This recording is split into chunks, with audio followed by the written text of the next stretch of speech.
My name is Nnamdi Kanu. I am the leader of the indigenous people of Biafra.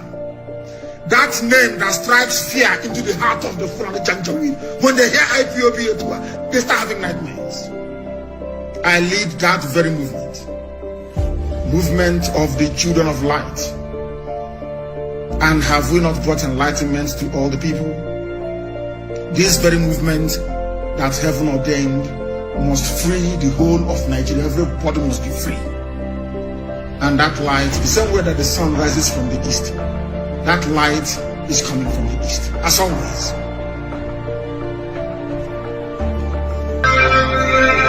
I am the director of Radio Biafra and Biafra. Good evening, wonderful people, great Biafrans, wherever you are on the face of this very planet Earth, this very day, the 24th day of May, in the year that Chukwukika Biama created, 2021. The time now is exactly 3 minutes past the top of the hour, regardless of where you're domiciled. And we are welcoming you to this very live, hopefully uninterrupted broadcast this very day, going out to the entirety of humanity. People are listening to us from all over this very planet Earth. And I must welcome each and every one of you.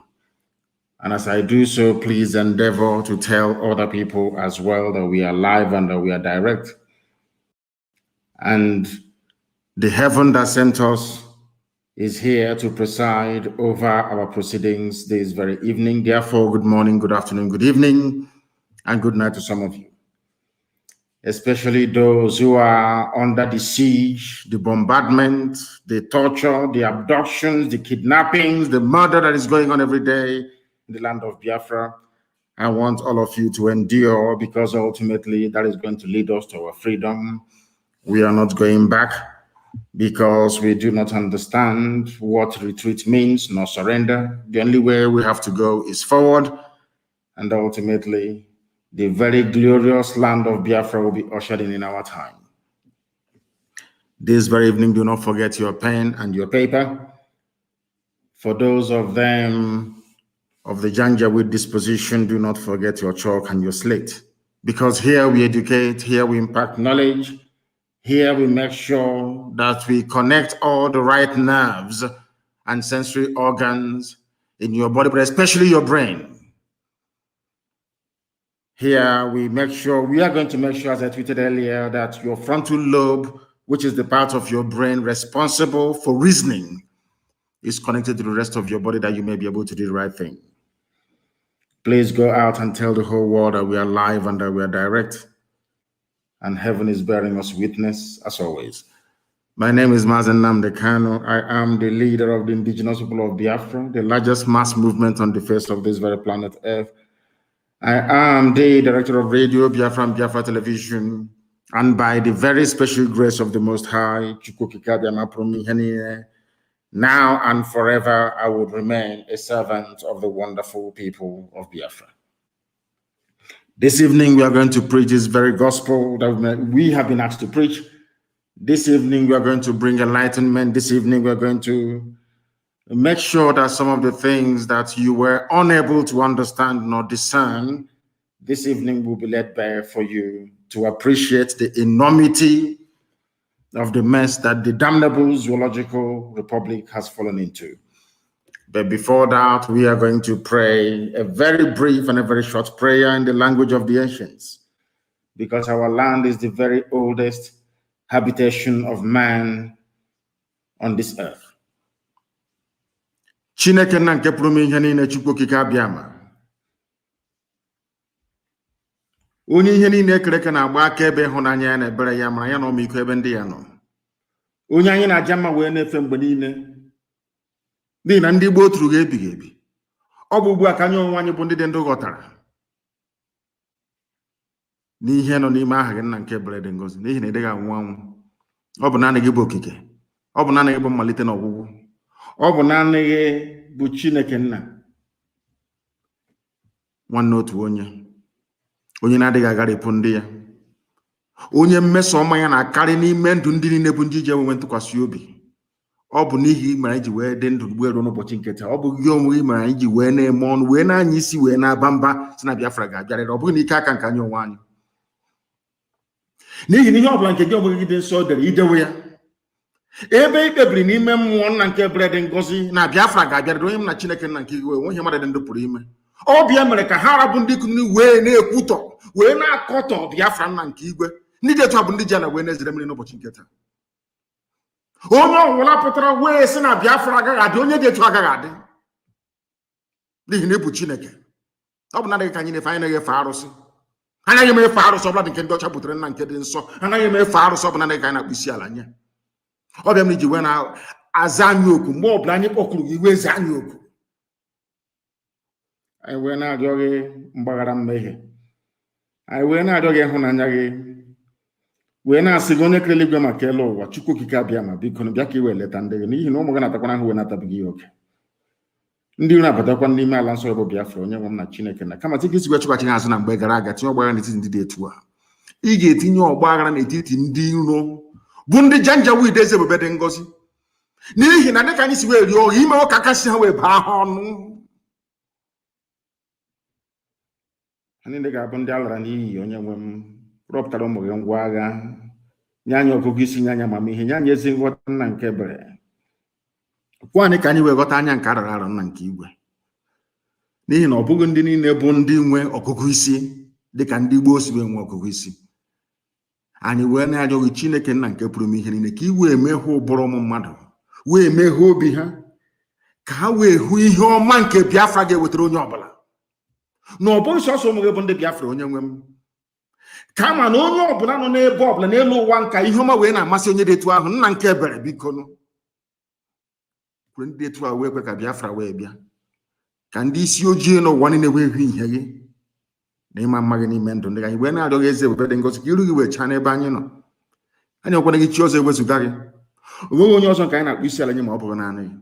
Anyị wee na-arịọ gị n'abalị nna nke ebere n'ụtụtụ ehihie abalị, n'ihi na ụmụ gị gbasara ka ọkpaka n'ụwa niile, ka i wee kpọkọta ndị gị n'oge niile mgbe nnụnụ ọbụla ji alaghachi na-akwụ ya dị nsọ. Biko nụ mere anyị amara bịa ka i wee nye anyị Biafra na ndụ na-abụrụ gị n'ọnwụ, onye nwe m na Chineke nna.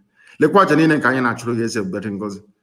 Anyị wee na-asị gị onye nwe m na Chineke na onye bi n'ime igwe, onye ọbụla anyị na-ahụ na nzuzo, onye na-ahụ obi mmadụ dị ndụ nna nke igwe, onye dịrị anyị ozi nke anyị onwe anyị na-aga, nara otuto niile na nrube isi niile, nara ịja mma niile, ịkpụ isi ala, onye nwe m, nara otuto n'elu otuto nna nke ebere dị ngọzi, ka ọ ga-abụ na ikpete maazụ ụwa niile ga-asị n'ezie n'ezie na ụmụ Biafra bụ ụmụ Chineke.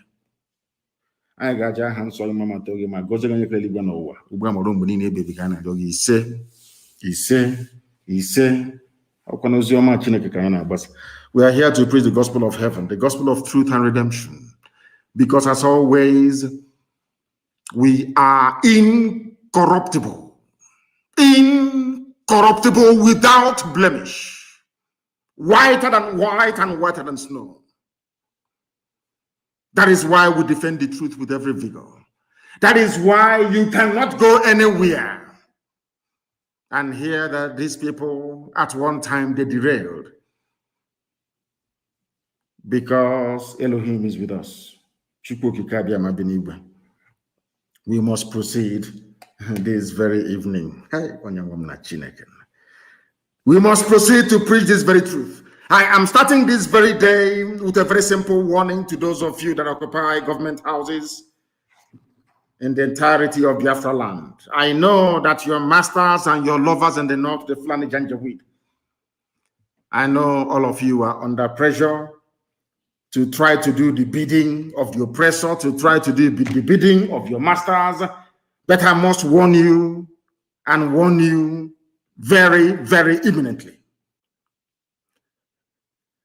Hope Uzodinma of Imo State said that he has arrested over 400 suspects in Imo State alone. 400 suspects. And I want Hope Uzodinma to understand this evening that we know where you're holding them.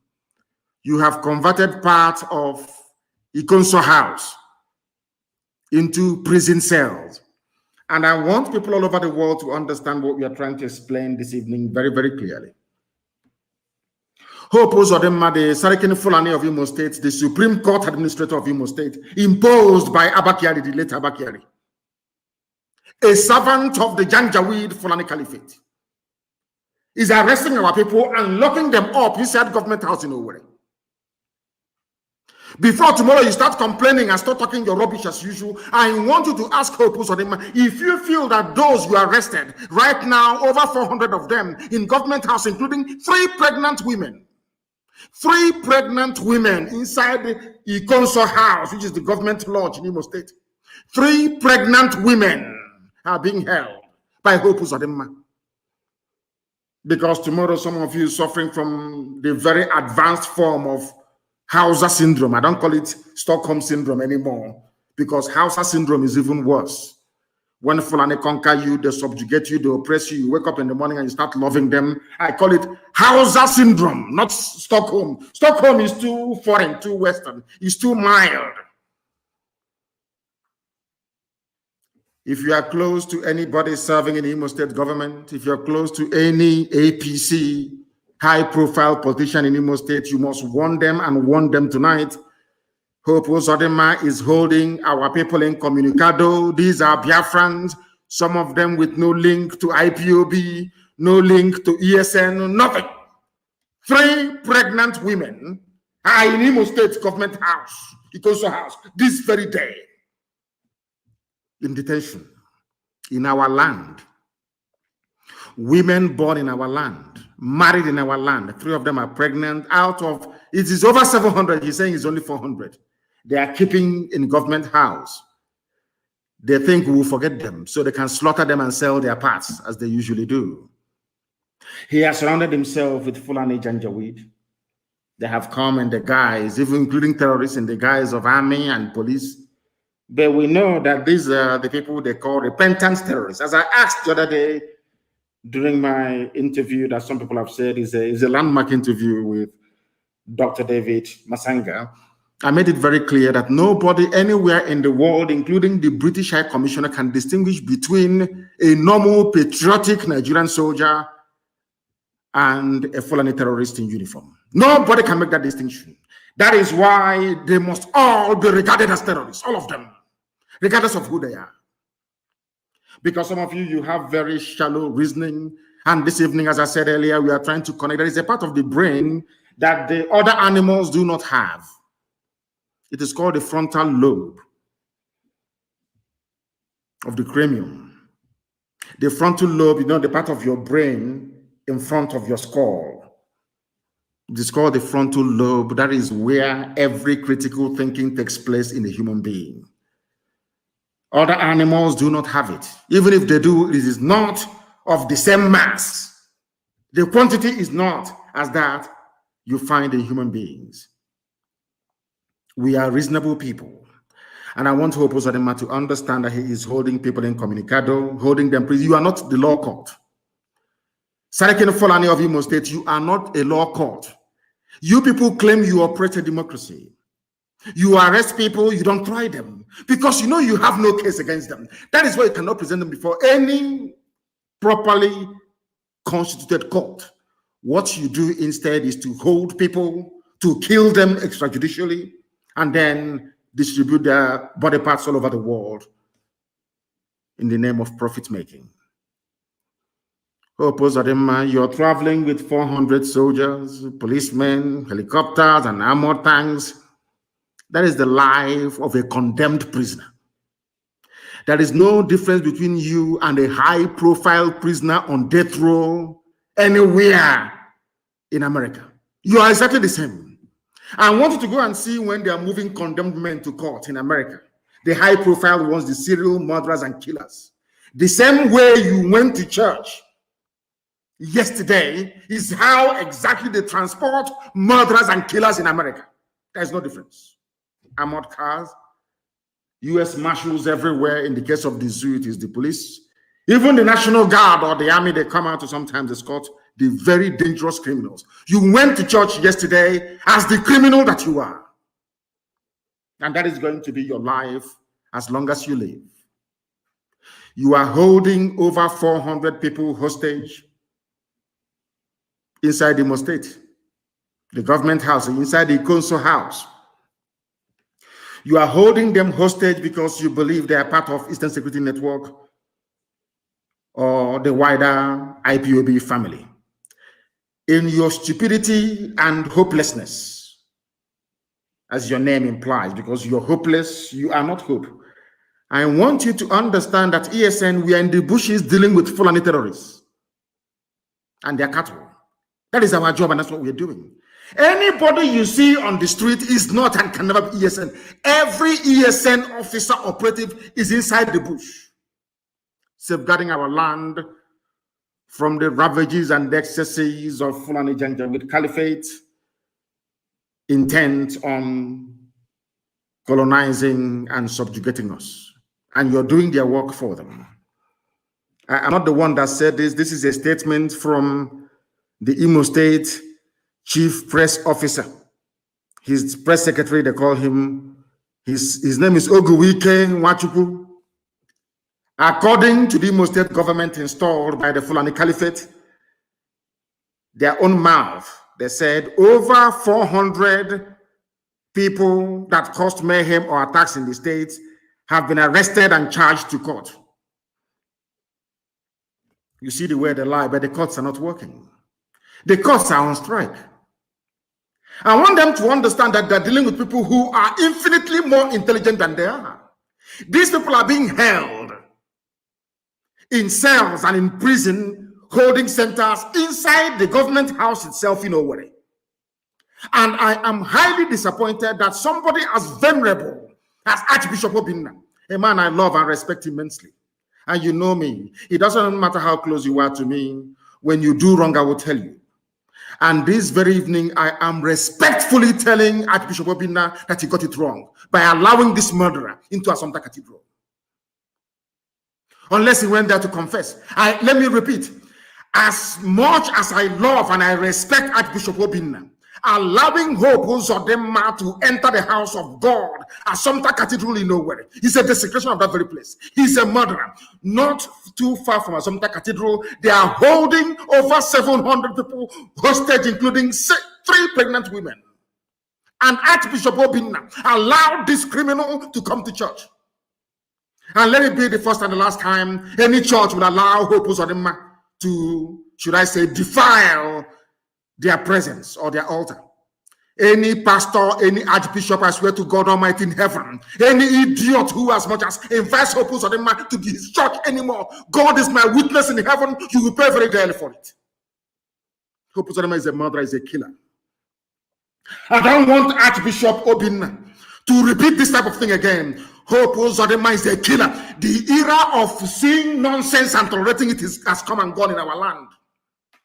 We confront evil when we see it. How can you allow this man to come to your church to confess his faith or whatever he was doing in your church? You allow the murderer, somebody who called terrorist army of Nigeria into his own state to kill his people. And an archbishop allowed him to come to church, Roman Catholic Church for that matter. It's an abomination. A desecration of Assumpta Cathedral in Owerri. Archbishop Obinna is a very intelligent man, a skilled theologian. I don't know for the life of me why he would allow this vagabond criminal, X419er, to enter into Assumpta Cathedral. I have no idea why he would allow it. Is it because of money? You tell us and we'll give you money. If the Catholic Church wants money, IPOB will give them money. What Archbishop Obinna did is wrong. You allowed a murderer of his own people to enter into a supposed house of God. It's an abomination before God and before man. And such nonsense should not repeat itself. I'm begging you, please. Shouldn't happen again. From today, any pastor anywhere, if you want to try us, you go ahead and do so. I don't care if you're Anglican church, if you're Catholic church, if you're Methodist, if you're Baptist. I don't care whatever reason Hope Uzodinma has to give you. I'm telling you this. No pastor should welcome, as I want every community. No community should allow Hope Uzodinma to inspect anything to come to that very village. No community in Imo State. The same way I'm telling you this evening, no pastor, no archbishop, no priest, no dibia, no native doctor is allowed to invite Hope Uzodinma to go, or should I say, to do whatever he wants to do with them. I don't care. But in secret. No more open attendance of church in Imo State for Hope Uzodinma, because that very church will receive the anger of the people. We are all this nonsense you are doing before with Fulani Janjaweed, that era has come and gone. We are not going to tolerate any idiot anymore. We cannot tolerate any fool anymore in our land. All we want is to be free. The Fulani can try as much as they can to plant every idiot in every political office. We are not going to give them the space to operate. It is impossible. It is impossible. I want to hope to understand this. Absolutely impossible. If you want to know if you are joking, I want to see the next stupid pastor to invite Opo to his church in Imo State anywhere. You're not ashamed of yourselves. Your people are being killed, and you are inviting the killer. You are inviting the murderer into the church to come and do what? I'm asking you. To do what? It is some cathedral. I'm asking you. A murderer, a killer of his own people. All of you are not ashamed of yourselves. You're not ashamed of yourselves. I may be in good terms with somebody. Any day you mess up, I will spread you. I don't give a damn who you are. If you're on the side of righteousness and truth, I will always extol you. I'll also, any day you deviate 1 inch to the right or the left, I will shred you to pieces. Let me see the idiotic pastor that will try that rubbish again in Imo State. God will punish you. You want to invite the killer of women and children into your church to come and do what? I'm asking you. By their own mouth, they are holding over 400 people hostage because the courts are not working. They think if they issue a statement, oh, we'll refer them to the court, it will solve the matter. No, because the courts are not working. You could not have referred them to any court. And in your stupid, 1999 constitution is clearly stipulated. Once you're holding on to somebody for 2 months without presenting them before any competent court of law, they should be set free on bail. That is what the law says. In case you don't know, it's in your stupid, useless, idiotic, Janjaweed constitution of 1999. By their own mouth. I will tell you what they said. Listen very carefully. Over 400 of those who carried out the threats on the state in the past has been arrested. And I'm asking them to publish the names of those they arrested before they cut up their bodies and send their penises to China for wonton soup. He went on to say, the good thing is that 70% of them are not Igbo. They think they're dealing with children. They have no brain. That's what I think. We know we are little children. If 70% of them are not Igbo, where are they from? They're from Chad or from Mali, or they're from Nigerian Republic. Why can't you make it public? After all, when you arrest people, you parade them. Why don't you parade those in government house right now as prisoners of Opus Dema? A pastor will see all of this, an archbishop, a learned man will see a murderer, and they allow a murderer to come to his church. Unbelievable. Unbelievable. Absolutely unbelievable.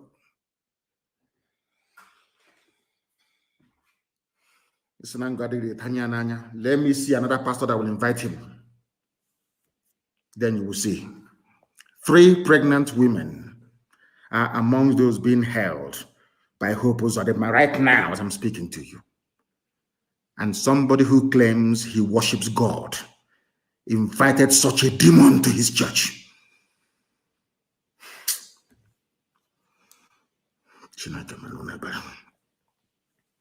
I don't blame some of these people.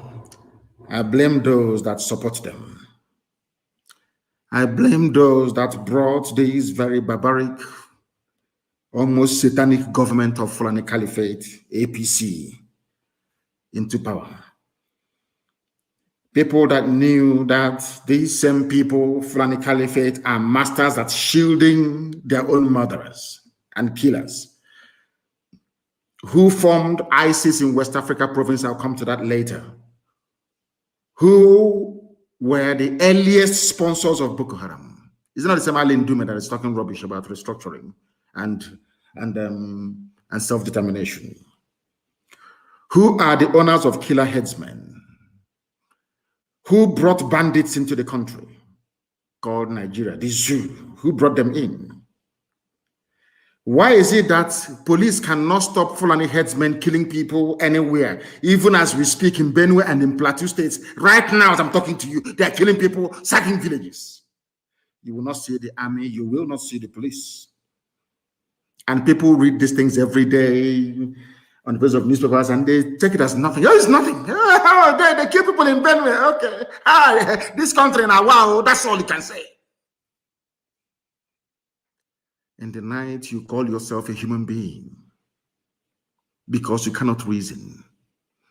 You are in a country where the government is actively supporting people that they themselves brought in to kill you.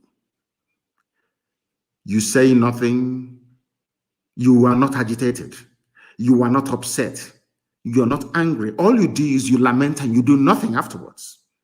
And somehow, miraculously, and in our idiocy, we think, oh, the problem will just go away. Who told you that?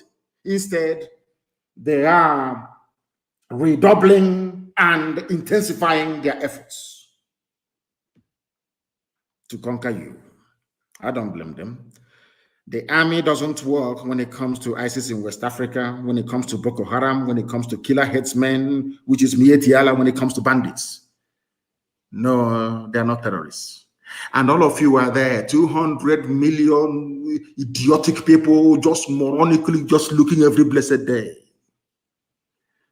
None of you has the courage to call upon the powers that be in Asorok, which is essentially Fulani Kaba because there is no Buhari, to say to them, oh, why don't you label your own people terrorists? That is why Hope Uzodinma gave them the impetus to come to Imo State, to bomb Imo State, to kill people, to put us through exactly the same thing we went through between 1967 and 1970. And somebody as learned as Archbishop Obinna allowed that fool into Assumpta Cathedral.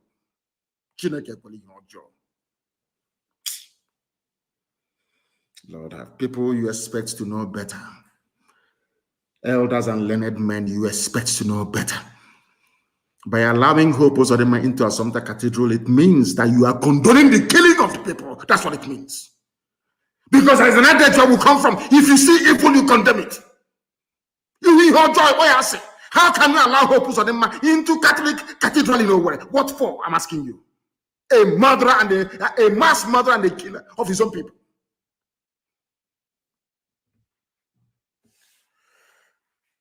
Dear me.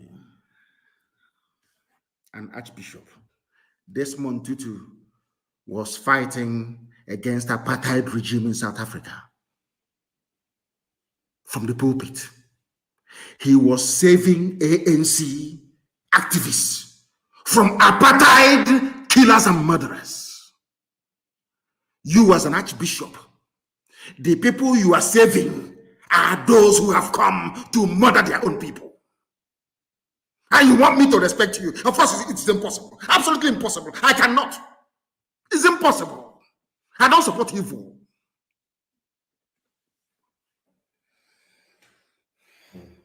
Oh, God. I want people to understand something. The Nigerian army and police are part and parcel of the entire Fulani terrorist caliphate package, designed to put fear into you, to allow them to take over your land. I will come to that later on as well.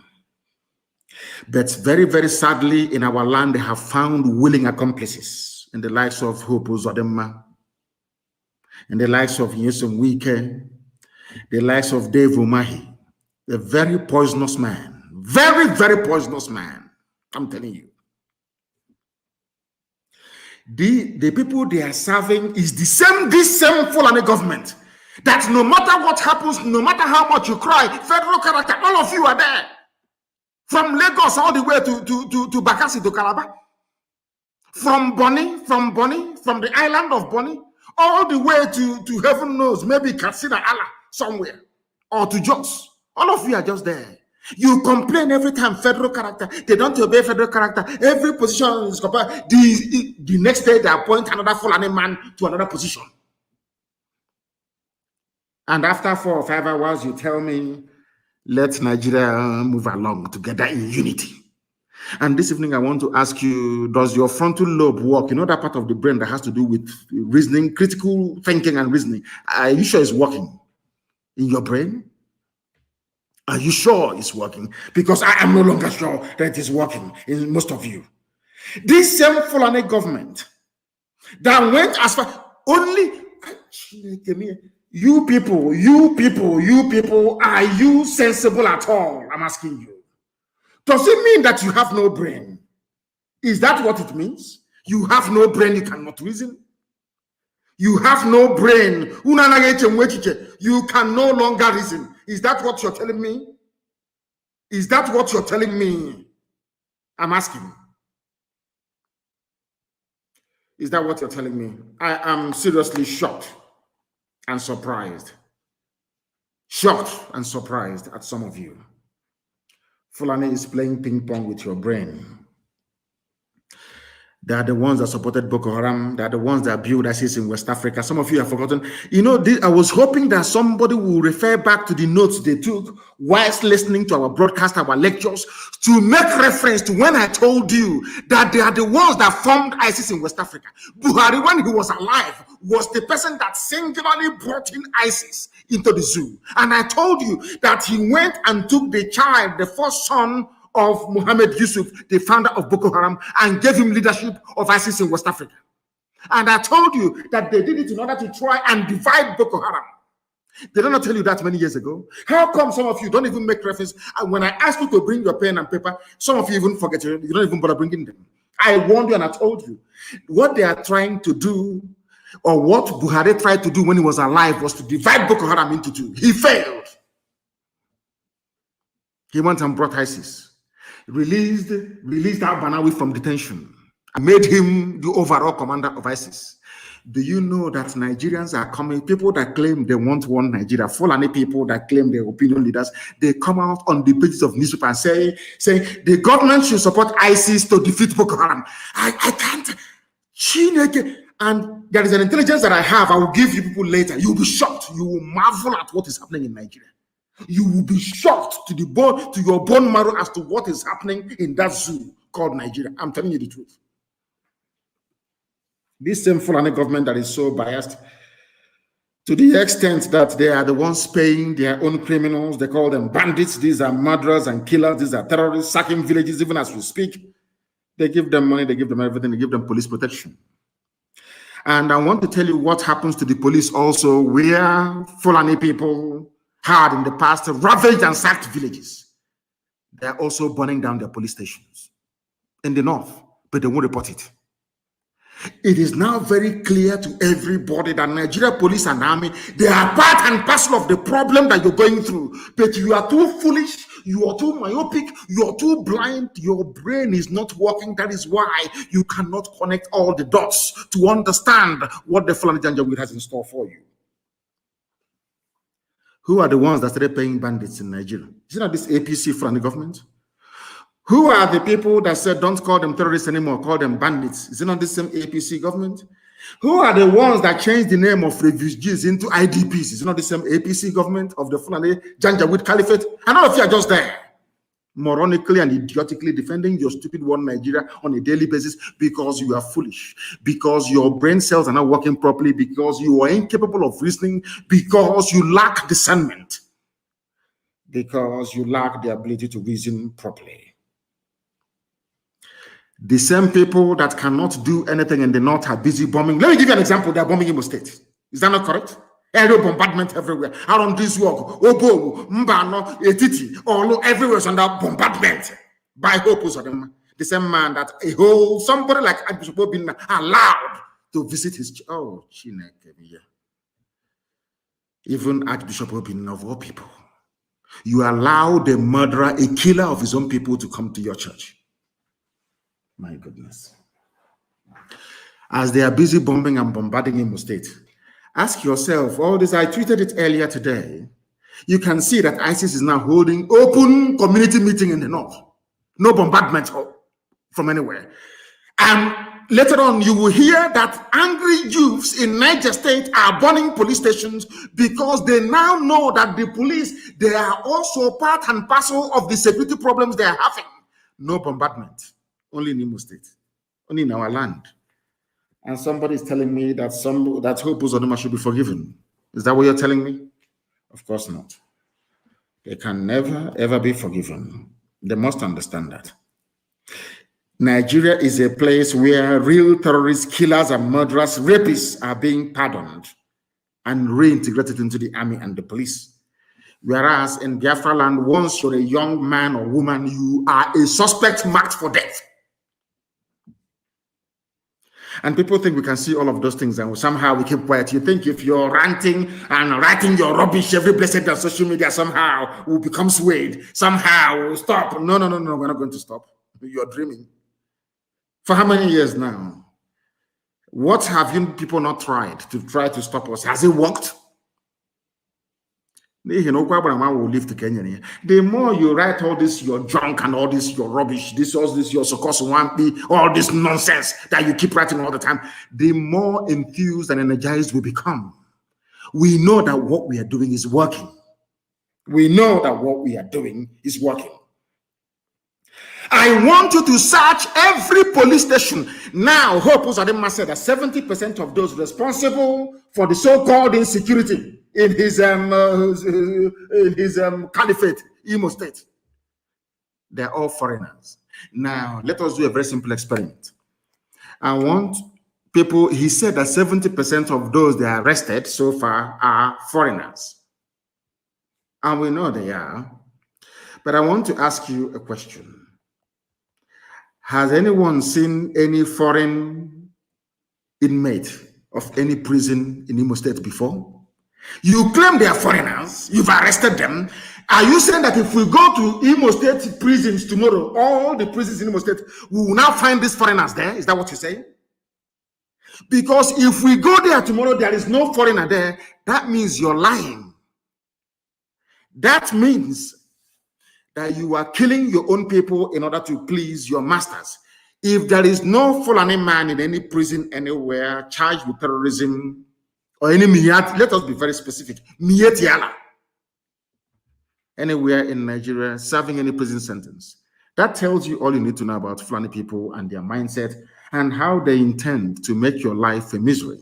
If you keep on shouting as idiotically as some of you do sometimes, one Nigeria, unity of our country, our great nation. Who told you Nigeria is great? When, where, how? Because you're living large in Abuja and in Lagos, that makes it great. Typical black people. Now, this evening, please, I want you to pay very close attention to what I have to say. In Nigeria, both their presidency, whoever is wearing Buhari mask, the military, the police, and the Miyetti Allah leadership are all in this game together to protect Fulani killers and murderers. I have asked our people this, especially Igbo people. I want to ask you this thing time and time again. When Ozowani was attacked by Fulani people, hundreds of people slaughtered, was there any Air Force raid of the nearby bushes? It's a simple question. When Nimbo massacre and slaughter occurred, did the Air Force take off from Enugu to go and search for them and destroy them? Did the governor of Enugu State ever open his mouth to say, oh, destroy them, or go and crush them? No, never. That tells you all you need to know about the mindset of these people that you call your political leaders.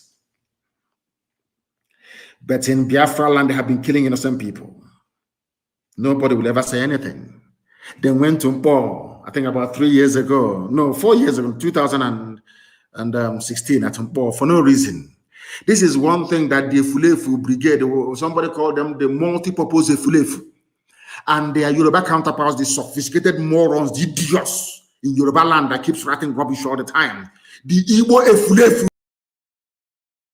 hopeless and very useless.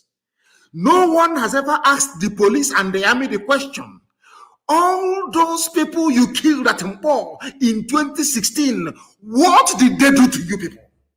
A simple question they cannot ask. Without provocation, an atrocity documented by, you know, they hate every organization. Of course, they hate Biafrans, they hate Igbo people. We know the reason why. For Amnesty to write about that massacre tells you all you need to know. Has anyone ever asked the army or the police, why did you go to Port to go and kill people? What did they do to you? All of you stupid, hopeless, animalistic, one Nigeria idiots, you can never reason very well. I want to ask you again, those people you killed at Port, what did they do to you? National High School, about those that you murdered in Aba National High School, what did they do to you? They were in a school, they were praying. Did they do anything to you?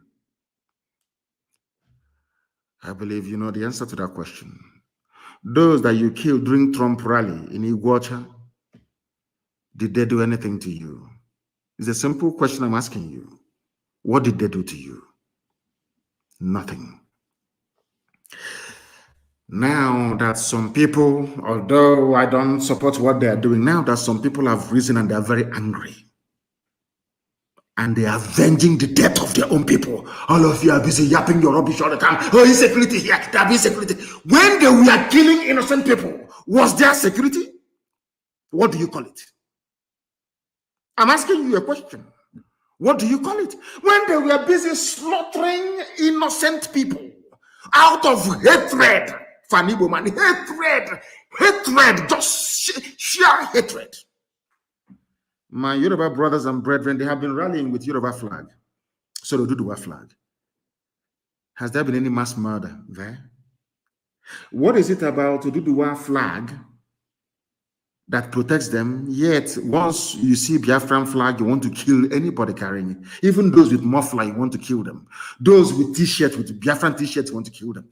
Those with Biafran bangles, you want to kill them. And after doing all these things, you expect them to go and fold their hands and be saying hallelujah every day? You are insane in the head. You see, there was something that Sir Arthur Boma Harris said. He was the chief of Air Force staff during the Second World War. He's a British man. He was the commander of the Royal Air Force. He died in South Africa because there was so much condemnation after the Second World War because of the way he bombed Dresden, that the criticism made him to travel to live out the rest of his life in South Africa. His name is Arthur Harris. They call him Sir Arthur Boma Harris because he commanded the bomber squadron or whatever brigade of the British Air Force. Do you know what he said? When Hitler was bombing London, bombing everywhere, bombing Exeter, bombing Norwich, bombing Cambridge, everywhere, nobody said anything around the world. When he assumed command of the Royal Air Force, he set about bombing Germany. I remember his quote. He said that Hitler sowed the wind, now they will reap the whirlwind. You know what a whirlwind is? Then there is wind, breeze, breeze. Then there is whirlwind, igugu, the real one. They sowed the wind, now they reap the whirlwind. All of you in the army and police killing people over the years, you're all going to die, all of you. No, only all of you are going to die. It's only a matter of time. You are all going to perish, all of you. People want to be politically correct. Oh, don't say this. Oh, don't say that. But you are there. Hope Uzodinma is arresting pregnant women, putting them in detention. Whereas his Fulani counterparts are celebrating with their bandits, with AK-47. I want you to put what I'm saying into context. Put it into context, please. Have you ever heard any Fulani governor in the north, in the Sharia north, call for the bombardment of hideout of terrorists or bandits ever before? But in our land, in the land of God itself, in Biafra land, in the bosom of Biafra land, Imo State, somebody who calls himself the administrator of that state is locking up pregnant women. Pregnant women. I want everybody, those of you close to Uzodinma and the Imo State government, go and ask them. Do you have 3 pregnant women in custody, in detention, in government house or not? In Imo State right now. Go and ask him. 3 pregnant mothers. Now you understand the same hatred that Israel is going through, isn't it? They just hate the children of God for no reason. Just sheer hatred that is there. If you ask them why, they don't know. We have to hate you. Because you're blessed. And Chukwu Kikabiama is your God. That is the reason why. DSS are in our place, flexing, kidnapping people every day. Whereas their own Fulani terrorists are going about killing innocent citizens without any interference from the government. All of you were there a few days ago. Somebody opened his mouth and said, "Oh, ISIS killed Shekau. The government the government plan with ISIS." You know, that is the reason why I've not even had. You know, I kept thinking, I kept praying and asking Elohim, did you make a mistake creating these people? A government official is saying that we collaborated with ISIS, the deadliest terror group in the world, in order to defeat Shekau. I mean, come on. I'm sure some of you didn't even notice, did you? Go back to your news, it is there. Go back to your news, it is there.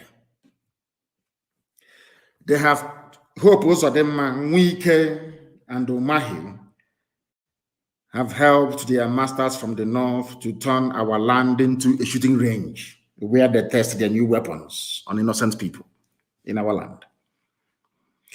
Imo State today, it's just, you can see the scars of battle all over Imo State. They call it show of force. But today in Zamfara, people were kidnapped, no show of force. People are dying in Niger State, no show of force. So people are being slaughtered in Plateau, as I will tell you later on, no show of force. Only in our land that is show of force. What does that tell you about those you are in your one Nigeria with? They hate you with a passion. They hate you with a passion. What the Fulani people are doing, I will tell you now before it happens, is to take over our land by force.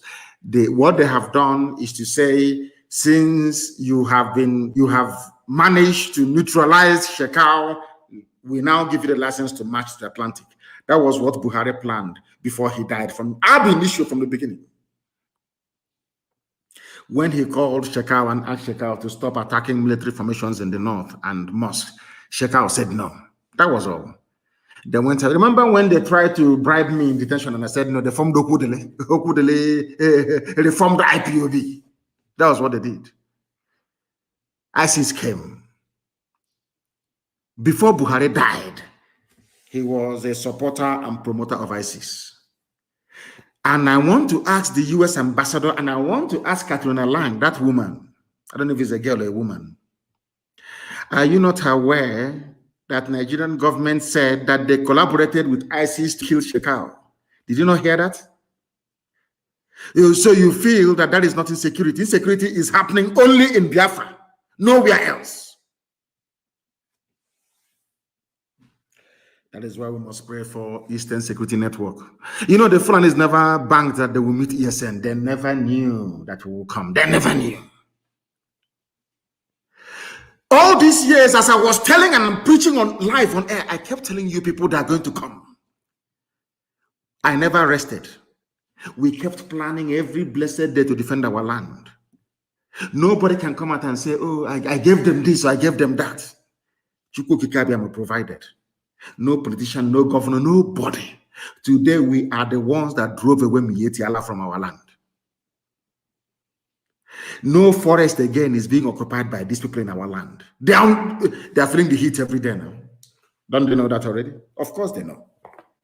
In our land, every blessed day, oh, police station is being burnt down. Nobody will ask themselves, what did the police do? So you think that somebody can just wake up and walk into a police station and just burn it down like that because they're mad? You know they're not mad. Ask yourself, the world should ask Nigeria police and Nigeria army, what did you actually do that people will hate you this badly? What did you do to them? Oh, you think I'm talking about Biafra land the East? No, you're mistaken. I want to give you news. He's there. but it will not receive due prominence because it wasn't done by people they hate. You know that collective hatred they have for Biafra, that collective, that that animalistic hatred for the Igbo man, for no reason, That is why anytime a police station is destroyed in the East, they amplify, they magnify it. But I want to shock all of you this morning, because there's a news that broke today. Angry youth set police station ablaze in Niger. Angry youths set police station ablaze in Niger. Is it headline for Channels TV? Of course not. Why? Because the people that set the station ablaze, they're not Igbo, or presumed to be Igbo. They are not Biafra. They are not Ibibio. They are not from Akwa Ibom. They are not Efik. They are not from Cross River. So it's not news. No. We want that one that happened in Igbo territory, so we can because some of them even hate Igbo without even knowing even when they begin to express their hatred, they don't even know that they're doing it. Example is here: protesting youths on Monday, being today, vandalized and burned Gauraka police station in Tafa, local government area of Niger State, over the abduction of 15 persons by bandits. Why did they burn it down? Because the police did nothing. The police are working with the bandits. And I want to tell you that in Niger State that's been under siege, 15 persons were abducted. The villagers from a place called Gauraka went and burnt down their police station. Instead of the police to protect the people, the police are busy protecting terrorists, Fulani terrorists, because the DPO is Fulani. IG of police is Fulani. Area commander is Fulani now. Don't you know that? Are you following what I'm telling you? Do you see why on this noble platform people must reason? We compel you to use your senses to be able to reason properly, as a human being should. So burning of police stations is not just happening in Biafra land, it's also happening in Niger State. But there is no aerial bombardment. The governor of that state has not called the Air Force to come and bombard them. He has not called for military occupation of that very place. But he hopes that an Igbo man allegedly is calling Air Force, Army to come and kill his own people. And you're telling me that such a human being deserves to live? Or that such a person deserves to be invited to attend the church service by an archbishop? Do you think that is proper? I am telling you that a police station has been burnt in Niger State. Did you hear the Niger State governor come out to say, "Oh, they are this, they are hoodlums. We are going to kill them. We are going to suffocate them"? No, because the police is guilty. 15 people kidnapped by bandits. Police chased the bandits. Police said no, they're not going anywhere. They burnt down the police station. The bandits moved from house to house. As they were moving from house to house, kidnapping people, they kept calling the police. The police never responded. That's police in Nigeria for you. Fulani police. Because they are in a hurry. 2022 is almost here. They're in a hurry to move, to take as much land as they can before the negotiations will start in 2022. Then Britain, Katrina Lang will tell you, "Oh no, you're all Nigerians. You have freedom of movement. Wherever you are, you can be a Nigerian there." That's what they want to do. That's what they want to do. A pregnant woman was also taken, and that got the villagers angry. People sustained injuries. Oh my goodness. Well, some people said, oh my goodness. Many people were killed in the incident as well. Fulani killing people in Niger State. Killing Nupe people. They call them we Northerners. Who said you're Northerners? You are Nupe from Niger State. You are not a Northerner anything. You are Nupe, and Fulani people are killing you. But in order to smoothen over the whole thing, they say, "Oh, people are killing Nigerians." No, it's Fulani killing Nupe people in Niger State. They came to our land. They came to Biafra to kill, and we said, "No, you cannot kill us. Instead of you to kill us, we'll kill you." Now they brought in their army and their police to be killing innocent people, abducting innocent people. The youth were protesting over what they termed as the increasing spate of abductions in Suleja and Tafalo government area. They took to the road on Monday to block the Kaduna-Abuja Express Road. The youths went further to vandalize the police station and set it on fire. It is not headline news, is it? Because it's not those that committed this very crime or this very act, they weren't Igbo people. So why magnify the news? It's just just a news you come across and you move on. You cannot magnify it because Igbos are not involved. The government of Niger State, I'm waiting. Maybe tomorrow they'll start a bombardment, but I know it's not going to come. Compare and contrast that behavior by the Niger State government to what Hope Uzodinma is doing. And then you get the perfect definition of an efulefu. Did it stop there? No, I have not finished. I have not finished. I want to let the world understand what is going on in a damnable zoological republic. One day, the police station burnt down as motorcyclists and police clash in Lagos. In Lagos, oh. Tinubu, are you listening to me? In Lagos. In Tinubu's Lagos, police station was burnt down. Are you people aware of this? A police station in Ileko bus stop, Okeodo, on Lagos Abeokuta Expressway was on Monday, the same day, set ablaze. Because there was problem between motorcyclists and the police. Everybody now knows that the police is the problem. Fulani Nigeria police is the problem.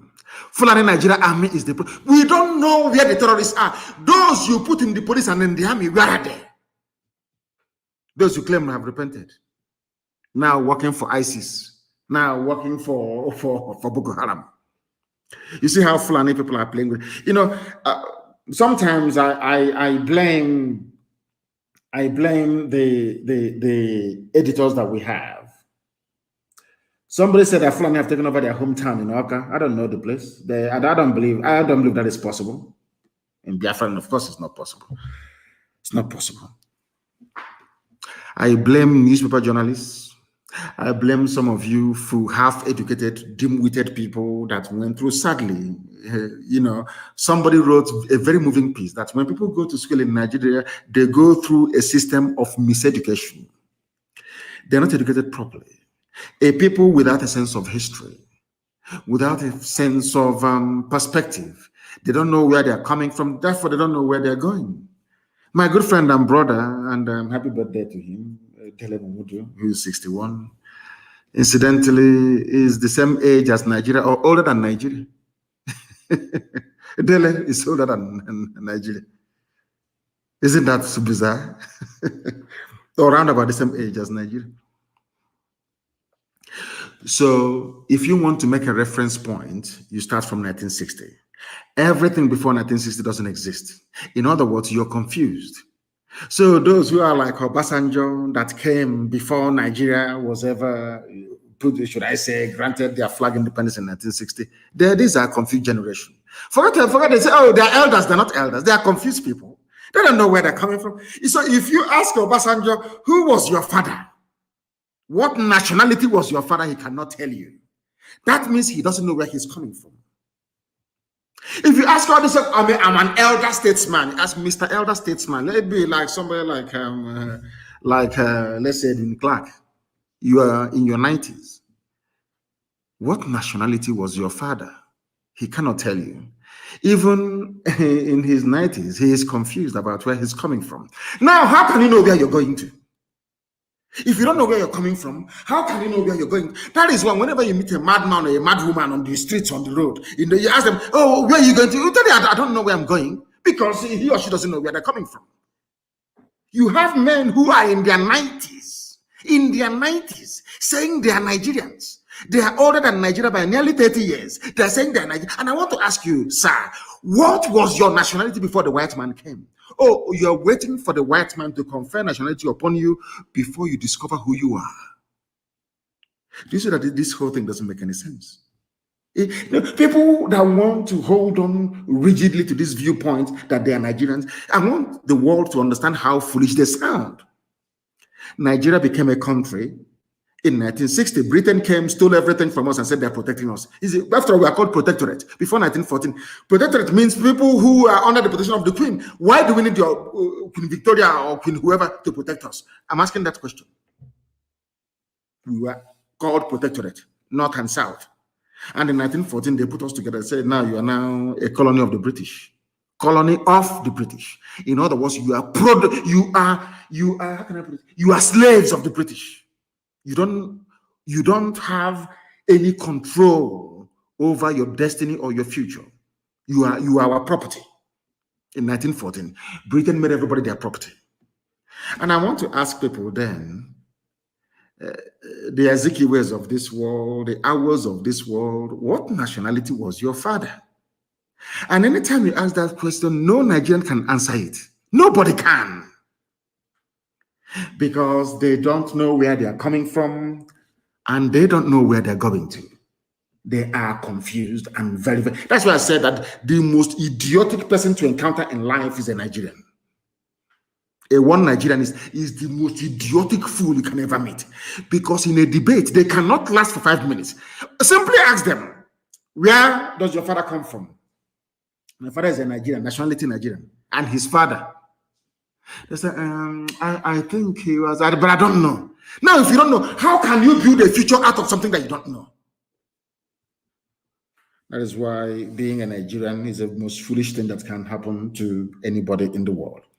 A police station was burnt today along Lagos-Abeokuta Expressway. Channels to TV hasn't reported it. There is no curfew, no aerial bombardment of the settlements along Lagos-Abeokuta Expressway. None whatsoever. But in Imo State and across Biafra land, the Igbo Fulefus are doing their best to please their boyfriends in the north. They are, because they are rent boys. That's what they do. Those they give their backside to in the north. They want to please them. Mrs. Tambuwal wants to please honey. Honey, baby. I don't know what they call, maybe honey and baby. Who knows? If you see the way Wike was laughing, you know maybe the guy whispered darling or baby in his ears. You can see the way he was laughing.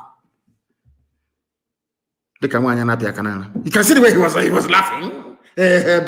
Darling, baby. He was, when you want to, you're dancing, maybe you're in a club, you're somewhere, and you want your wife to feel good. You whisper something in her ear. You see the way she laugh and smile. That was what happened to Wike. They're doing darling with the lives of his people. But we're not going to let them. Let me remind everybody there was a police station burnt down along Lagos-Abeokuta, but no aerial bombardment of Yoruba land. Because Yoruba governors, they have sense. Fulani governors, they have sense. They are not stupid. It's only in the east. You will invite the same people that killed you between 66 and should I say from 1945 till today. You invite them to come and kill you more. I mean, I can't understand this. That tells you who these people are. And that police station, I told you one police station burned down in Niger State, another one burned down in Lagos. Nothing has happened. This confirms that Hopus of them and Wike are working with the Janjaweed masters to kill as many people as possible. These are murderers. And that is why those of them from the southern part of the zoo are the worst educated fools on this very earth. See the southern Nigeria, east and west. Iberiberism is of the highest order.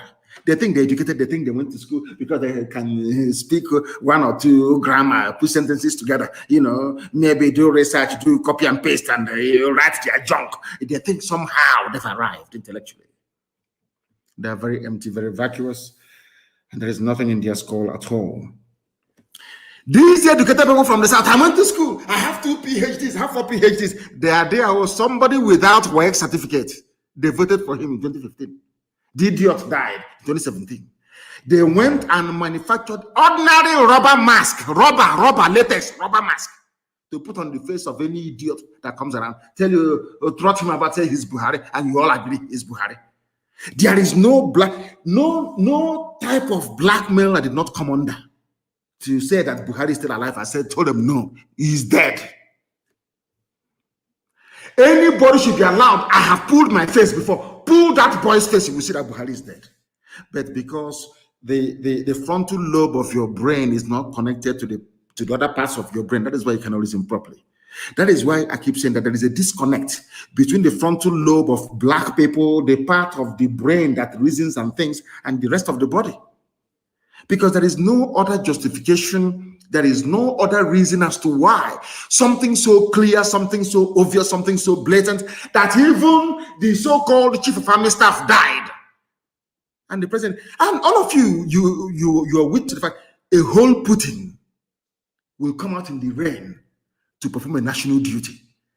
Look at Macron of France. An obscure soldier, was a policeman, died. Macron came to lead the nation in mourning. Chief of Army Staff, you appointed only a few days, you claim you appointed only a few days ago, died. Somebody who flew to Paris, flew to London, cannot travel for 5 minutes to go and and he is the commander-in-chief. One of his top men died. And you claim that this Buhari is a military man. You're telling me that a military man will be in office and a fellow officer will fall and he will not go to the burial or funeral? Hell, this UG, who did this thing to you people? Who did this to you people? If it was a civilian, I can even understand. Macron is a civilian, the president of France. Yet he will attend military service, or should I say ceremony or burial. And you claim somebody who is a general as a head of state, another general serving him died, and he did not go. In which planet Queen Elizabeth II, her Britannic Majesty, will even attend a woman as the head of the army? This one is commander-in-chief of the army. Is it what they call it? C in C. They call it C. You know, when this UG, C in C. Your top army officer you appointed into office died. You couldn't drive for 5 minutes, but you flew for I don't know, maybe 6-7 hours to go to Paris to attend the conference. And you're telling me that that person there is Buhari. Do you not see how foolish all of you are in this? I hate you people, honestly. You people, you make me sick. Your stupidity is astonishing. Had it been a civilian president, I can understand. So you claim Buhari is alive. But Buhari is a general. And his fellow general died. And he did not go, oh, come on, this UG. Black people. No wonder we are the lowest of the low in the whole world. We are at the bottom of the rubbish pile. I'm telling you the truth. The way we reason, God, you people, you make me sick. A general, a serving general who went to war, so you claim, is alive. Because I know that the late Buhari, had he been alive, oh, for goodness sake, he will be there. And he will speak without the aid of any written paper. But as somebody said, because of Islamic rule and all the rest of it, they didn't have time to coach him on what to say. They didn't practice. They didn't give him time to practice maybe 4 or 5 months in advance to come and deliver a speech. And you're telling me that after this display of idiocy by the person you claim is Buhari, white people will take you. A white man will respect you as a black person. You are joking. They can never respect you because you have no respect for yourself. You people, you make me sick. A general, not a civilian president, a general. He was a general. And the man he appointed only 2 or 3 weeks ago died and he couldn't go. And I tell him, he's Buhari. He's not, he's shy. Hey! There is no Buhari. The late Buhari would have attended the funeral. There is no Buhari in power, for goodness sake. You dumb monkeys from Africa. You make me sick. Every day I ask God, oh, are you sure it wasn't a mistake? Your God don't make mistake. But are you sure black people, when you were thinking about them, are you sure there wasn't doubt somewhere? I have never seen a people as foolish as this. I have never seen in my life. A general, head of state, commander-in-chief of the armed forces. The chief of armed forces, chief of army staff died. And the dead cannot bury the dead. A dead man, Buhari. Aisha has gone on the ground as usual. Well, in Dubai, here suffering. She's a little girl. I'm older than her. Aisha is only 50 years. She has to. I'm not asking her not to enjoy life. She's more than welcome to enjoy life, but stop deceiving the people.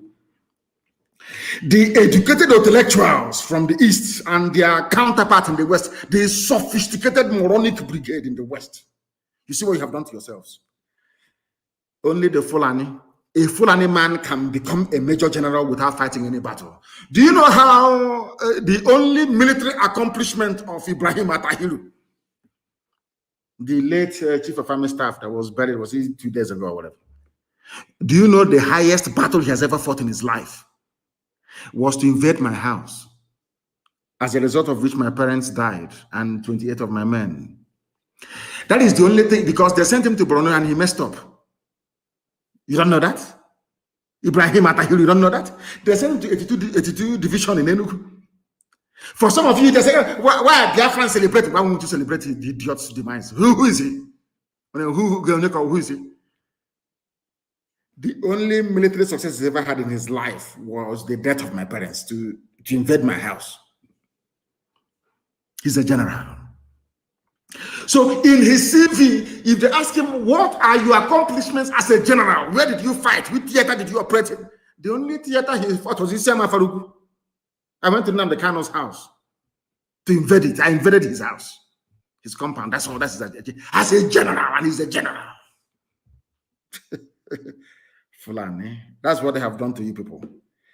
A Fulani man can become a major general without firing one bullet in anger, in war.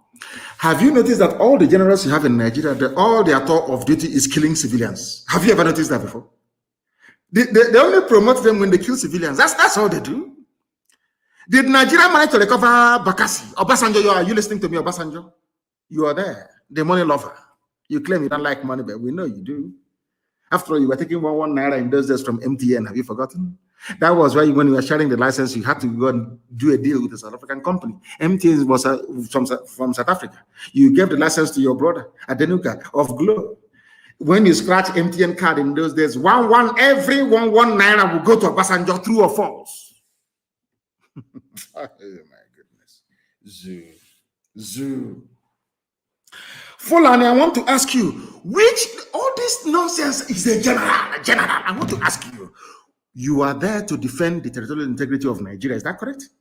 Where were you people when Bakassi was taken from you? Bakassi Peninsula and given to Cameroon. You went there, we saw your body bags coming back through Ikote Benin Road, passing on my ordinary gendarme of Cameroon beat you in Bakassi.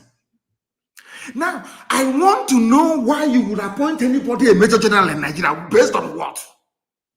Which war did you fight? Have you ever won any territory or conquered anywhere for Nigeria before? But you're asking a major general because you're Fulani. Wretched cowards. Ibrahim Atahiru's only distinguished honor came when he attacked my house with troops from 82 Division. Troops, army. Came from Enugu or Hafiandu Binze. That led to the death of my parents. And the Fulani Janjaweed, they were rejoicing that my parents died as a result of the trauma they underwent when this same idiot that died a few days ago stormed my family house and killed 28 people in the process. That is the same person that some Biafrans, some idiotic Igbo people will be saying, "Oh, we are mourning our chief." Sometimes I don't know. There must be an ant or a disease that have eaten our brain. To be honest with you, you're celebrating a man that came to kill your brothers and succeeded in killing some of your brothers. My own parents died as a result of it. You're celebrating, you say, "Oh, we are mourning our chief of staff." That is why I say that what you people are suffering from is what I call the Hausa syndrome. You know, after the Fulani subdued and rendered the Hausa people useless, they started supporting everything that the Fulani man did. Are you aware of that? That's exactly what you're doing. It's not Stockholm syndrome. It's just, you just fall in love with your kidnapper. No, this one, you worship your oppressor. I feel sorry for some of you. Fulani. As I tweeted earlier today, let me tell you the tweet I tweeted earlier today. Do you know the Fulanis, they have no sea, they have no river of note. Only if you can consider River Niger as being theirs. Do you also know that Fulani people are in charge of all the seaports we have? Do you know it's the Fulani man that is in charge of Iguacha, Port Harcourt Seaport, in charge of One, in charge of Warri, in charge of Calabar? They are the ones that locked it and said no ship can come here. If you want to clear your goods, go to Lagos. One choncho deal, one small deal they got with Yoruba corrupt politicians. Let every freight land in Lagos so we can tax them and take all their money. That's wickedness I told you about. That is something that our people don't understand. Those that idiotically call themselves Niger Delta. You see, when an Igbo man is being punished, all of you are being punished as well, isn't it? Because of this punishment being meted out to an Igbo man, Calabar Seaport cannot open because an Igbo man may benefit from it. Iguacha Seaport in Igbo land itself, in Igbo land, it can't open because Igbo man will benefit. Warri, how about Warri? Oh, Warri is very, very close now. It's close to Opanam, it's close to Asaba. They will benefit. Why don't we shut it down? And after seeing all of these things, you still come out to say you're a proud Nigerian. Do you see how foolish you are? Fulani people controlling the sea, they have no sea. If you throw them into the water, they will drown. They're like stone. They don't swim. They don't know how to swim. The people that actually own the seaports, own the areas that can even swim, they are not nowhere to be found. And how about the oil? That someone says, oh, you want to take our oil. That is why you want Biafra. I want to ask a simple question. Do you own the oil? The answer is no. Now, let me tell you why they want one Nigeria, because the Sultan of Sokoto, who is the head of the demonic Fulani Caliphate, owns, I think, I mean, is it how many oil wells? Is it 36 or 38 oil wells he owns? One single man. Why would such a person want Nigeria to break? But when you hear him talking about keeping Nigeria one, you will think that he has this love for you. He has love for his oil wells. He doesn't give a damn about you. That is why there is no cleanup anywhere. That is why they can pollute the land and do whatever they like. And you still love them. And that is why some people that call themselves Niger Delta youths, you know this, I don't know what is wrong with them. They call themselves Niger Delta youths. They always support the Fulani. Despite what the Fulanis are doing to them, they still support them. That is an advanced form of the Hausa syndrome that they're suffering from. Even the Hausa people these days are beginning to wake up, but some of them are still in slumber. Very, very sad indeed. They control the oil wells. You go to school, they score the lowest in exam hall. They are the lowest. But that person that scored the lowest is going to be the chief of army staff tomorrow. Watch and see. Before your eyes, what can you do? You complain, you grumble, you go back home and you sleep. You sleep on your wife's chest and that's it. You forget everything. And they say, oh, don't worry, darling, tomorrow will be better. And that's it. That is Nigeria for you. They come last in class. They are the lowest though. If you go and check JAM, go and check WAEC, they are the lowest of the low. But they produce a customs chief, they produce chief justice of the federation, they produce attorney general, they produce immigration comptroller general, they produce comptroller general for prison, they produce IG of police, they produce chief of air staff, they produce chief of army staff, they produce chief of naval staff. They come last in class. And you don't want Nigeria. Let us get together and build Nigeria. People that came last. Then why do we have people going to school then? That is the zoo for you. They say, why we don't want the North, why we don't want Nigeria to break? Why North does not want Nigeria to break? Arewa Consultative Forum. I want to give you the reasons that they gave. He said, there is no way any part of Nigeria will succeed without a civil war.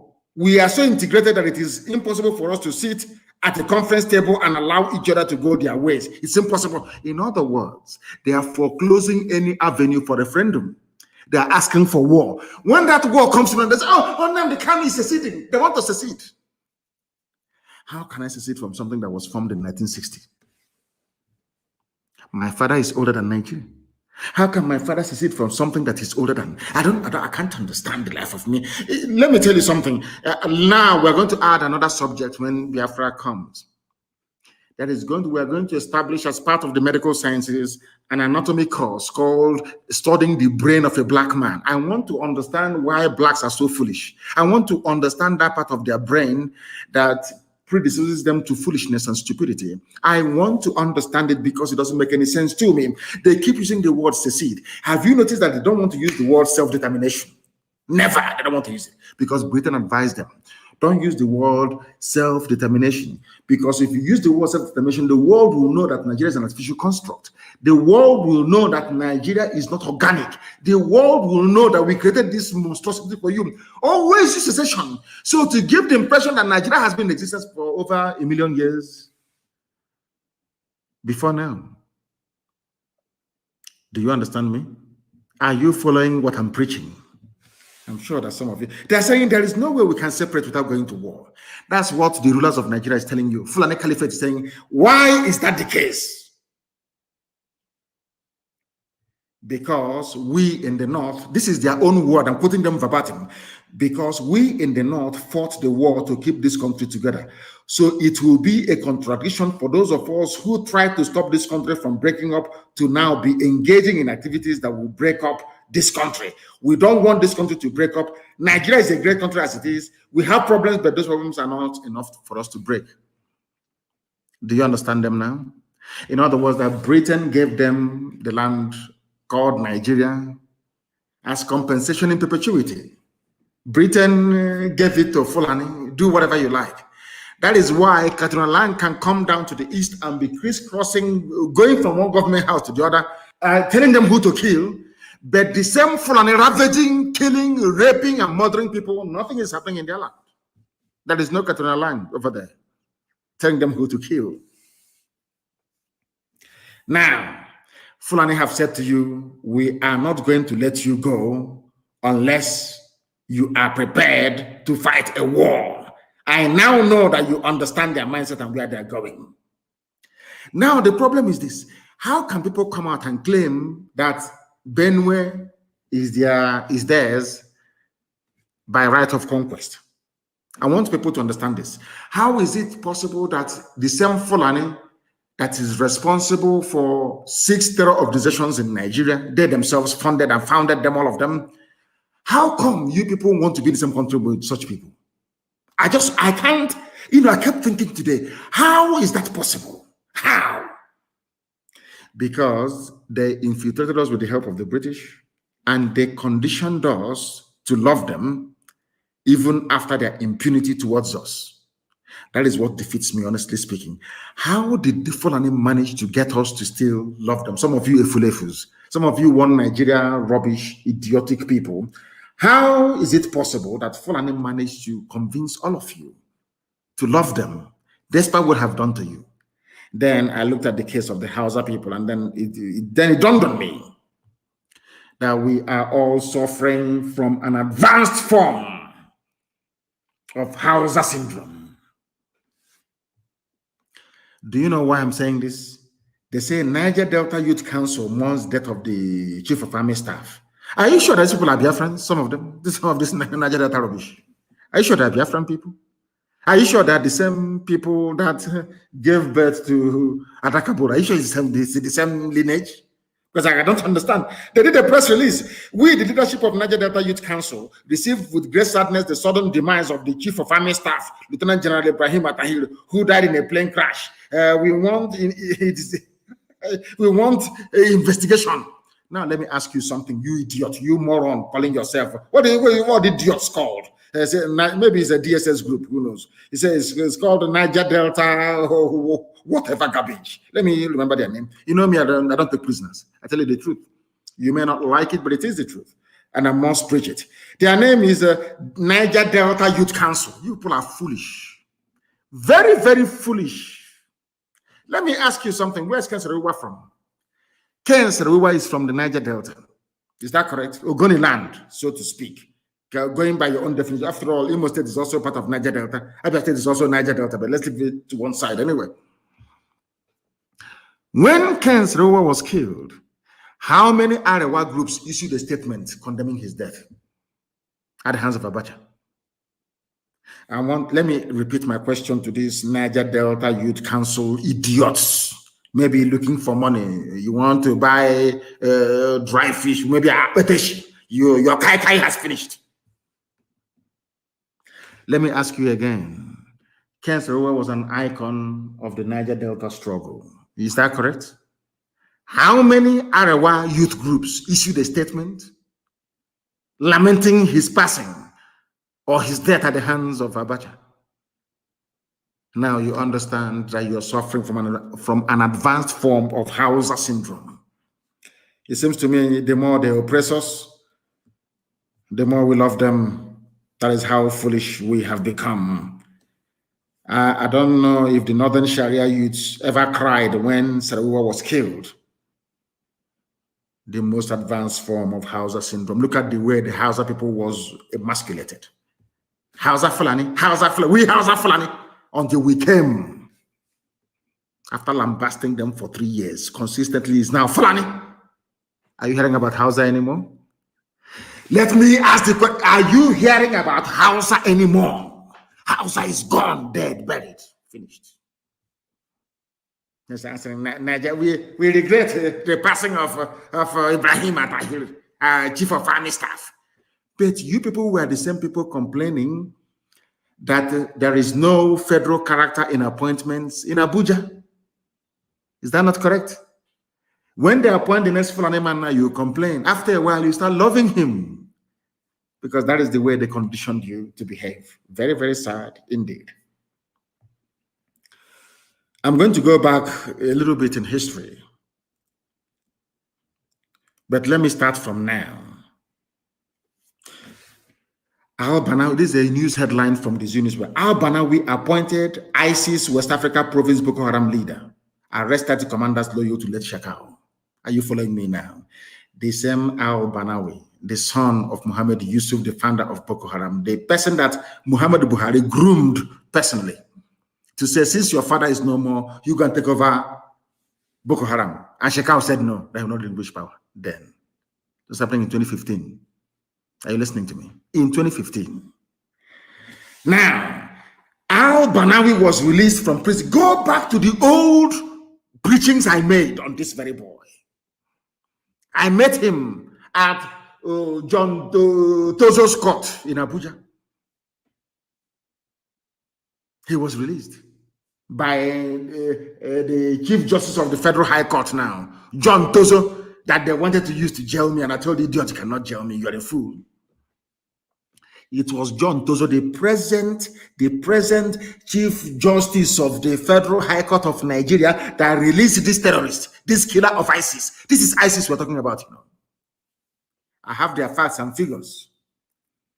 Now, the Islamic State ISIS, West Africa province under the new leadership of Abu Musad al-Banawi, has taken over all territories under the control of the late Abubakar Shekau in a major revenge onslaught against the farmer, because when he grew up, he became of age. Buhari pushed him to go and take over his father's mantle. Shekau said no. This was the revenge. And how was it possible that Shekau was ambushed? Because Shekau attended a peace meeting called by Ibrahim Atahiru, the dead Chief of Army Staff. And what I'm giving you is facts. I don't have time for rubbish. We have the very, of course, maybe apart from Mossad, we have the very finest intelligence in the world. I'm telling you this, the M branch. How was it possible that Shekau was surrounded? Because they wanted the continuation of that very meeting. I told you this thing many years ago. They called a meeting, they sat together, and they said to Shekau, stop attacking mosques and Muslims. Go to the south, go to the east and take it. And Shekau said, no, we cannot take the east. I want to give you one expo this night I've never told you people before. I was very, very close to Boko Haram leadership. Are you aware of that? Very, very close to them. They told me a lot of things. Boko Haram leadership told me, I won't tell the name of the person, told me in confidence, the person was being held at Ikoyi prison. I was in Kuje because I was instrumental in making sure that people who are not guilty are released from prison, regardless if you call them terrorists, Boko Haram or not. So they loved me very much. I'm being honest with you. They were very close to me, and they told me something. Shekau told Buhari, you cannot take the East.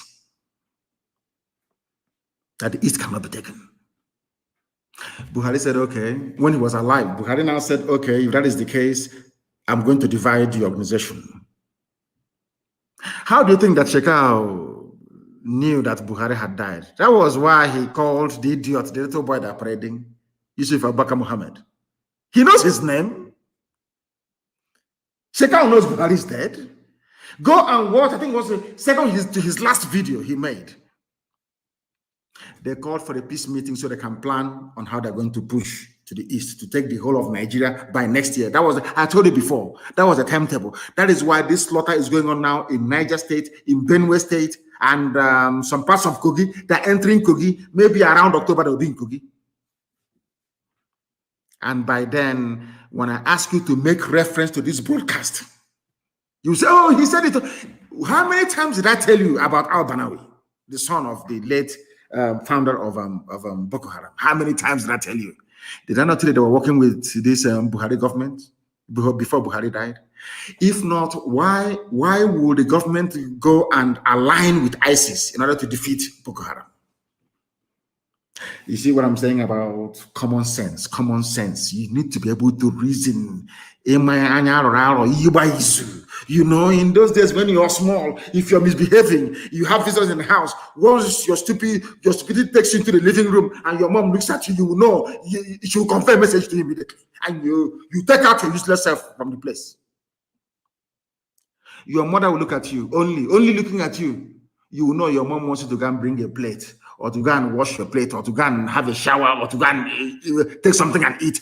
But just look, she will not say anything. She will only look at you. You understand the message she's trying to convey. And that is why when your child is you say, "What I cry, my issue," you don't have to say anything. Do you remember when I told you that ISIS and Buhari regime APC that they are one? Did you believe me? You didn't. Of course, in this UG, you're black. How can you believe fact when you say it?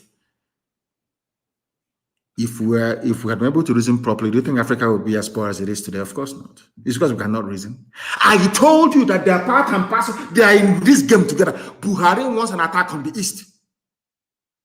He doesn't want the army to do it or the police to do it. He wants to use terrorists to do it. And ISIS was the perfect people to do this very job. I told you this thing many years ago.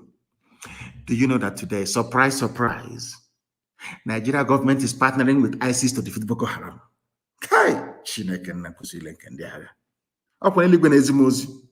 I received message in the spirit. And when I want to preach it, something will tell me, I will say, why won't I preach it? After a while, it comes to pass. You will see the facts and evidence before you. How can any sensible government anywhere in the world partner with a terrorist group, the number one frontline terror group in the world, to defeat another terror group? Where has that ever been done before? That was what killed Ibrahim Atahiru. Are you aware of that? He was the one that masterminded it because he was a failure in Borno when he went to fight Shekau. Shekau defeated him. So he was very desperate to redeem his name. So he went to ISIS and gave ISIS a deal. We're not going to attack you. That is why they call them, they changed their name from terrorists to bandits. So ISIS can do whatever they like. No police will arrest them. No army will arrest them. No bombardment. Sheikh Gumi can go and negotiate with them. Nothing will happen to them. The key was to make them numerically stronger than Boko Haram, to make them the acceptable face of Islam, Fulani Islamic terrorism. And he succeeded. I know that Shekau was injured. He wasn't killed. He was injured. That's why they cannot display his body. He was injured. He was not killed. But I'm coming to that in a minute. The gospel from heaven. That's what I'm giving you. And they know, in Asrock now, they're shaking. Oh, how did he know? He has come again. I thought he was no longer going to broadcast. I know all these things. There is nothing we don't know. We know everything. That is why we managed to defeat Mietiala with the little meager resources. We defeated them because we know what they do not know. If I want all the governors dead in one night, they will all be dead. But I don't want them dead. At least not yet. Now listen. Do you know that Ibrahim Atahiru wanted to capture Shekau alive. Are you aware of that? So he can interrogate him and ask him, how come you're getting all this support? Because they know he's in Sambisa forest. Nigeria army has enough men and equipment to circle Sambisa forest and to engage from all sides. But most of the people in the military hierarchy of the zoo, they are all Boko Haram sympathizers, almost all of them. Another lesson for the Fulefus and the Utelechu Brigade to learn from, because the Fulanis don't kill their own. Never. They understand that these are the foot soldiers we need in the future to fight this very war to dip the Quran in the Atlantic. Buhari knew that very, very clearly. That was why Buhari was so disappointed with Shekau, that when they swore him as the president, Shekau continued, he didn't stop. That was Buhari's major disappointment with Boko Haram. They were his babies now. Who doesn't know that? And Ibrahim Atahiru, that died a few days ago, took billions upon billions of dollars to ISIS, to al-Banawi, and said to him, Abu Musa al-Banawi, take this very money, make it possible. I am going to strengthen you. You're going to be the face of Fulani terrorism in Nigeria. And he accepted it. And now they called Shekau to a meeting. At that very meeting, Shekau was attacked. That was what happened. And in revenge for the attack on Shekau, they brought down the plane.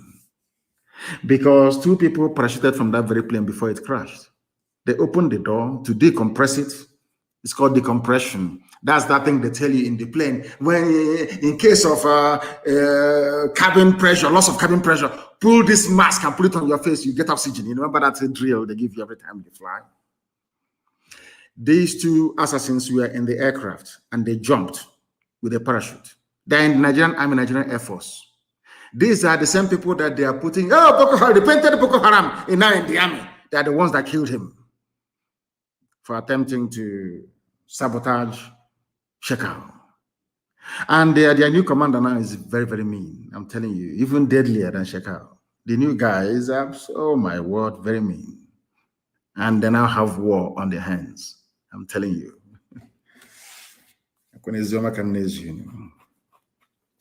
Do you know that the Nigerian army, do you know that Ibrahim Atahiru confessed that the Nigerian army doesn't have the strength to fight Boko Haram? That was why he brought in ISIS to do the job for him. Are you aware of that? That was why, so that there can be a leadership tussle. You know that thing they try to do with IPOB? You know, anybody we sack or expel, bring him, he's IPOB after 1 month, he just died natural death, of course. Because Elohim is in charge of everything we're doing. You know that the ISIS leadership and Boko Haram, they've been fighting the supremacy war. I've been telling you about this for very many years. Who will take over? And finally, they have tried to do what they can to silence Shekau, because Buhari was not happy before he died. And all this Fulani Caliphate, including the Sultan, nobody's happy. They want Shekau to face the East. Their problem is to take the East. When Shekau said no, Buhari, before he died, they told him about Ruga. He wants Ruga. Fulani settlement in every community, in every local government across Nigeria. When we said no, he said, okay. He now asked Mietiala to take over. That was why Mietiala was killing people. Now they know that Mietiala can no longer do the job. They now contracted ISIS to do it. That's your one Nigeria for you. Obasanjo, are you listening? One Nigerianist. When is the didn't. Let me tell you something. Boko Haram will not stop. And the fear of the Nigerian army is that they cannot fight this war on two fronts. So it is better for them to get ISIS to do the job, ISIS that they can trust and rely upon to begin the killing, the terrorism, sacking villages in TV land, taking over, Nupe land, doing all of these things. That's what they prefer. And then they can now move the Nigerian army to come to the east to meet us. That was their plan. That's the game plan. They wanted to do this deal with Chad. Unfortunately, Idris Dabi died.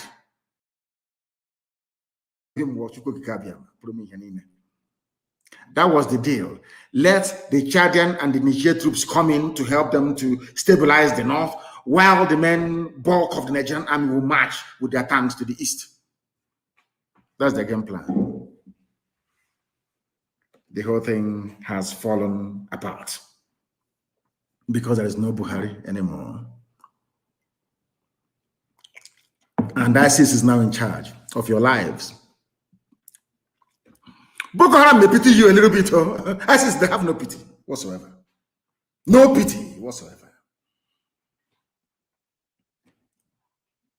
They can bring in as many armored cars as they like.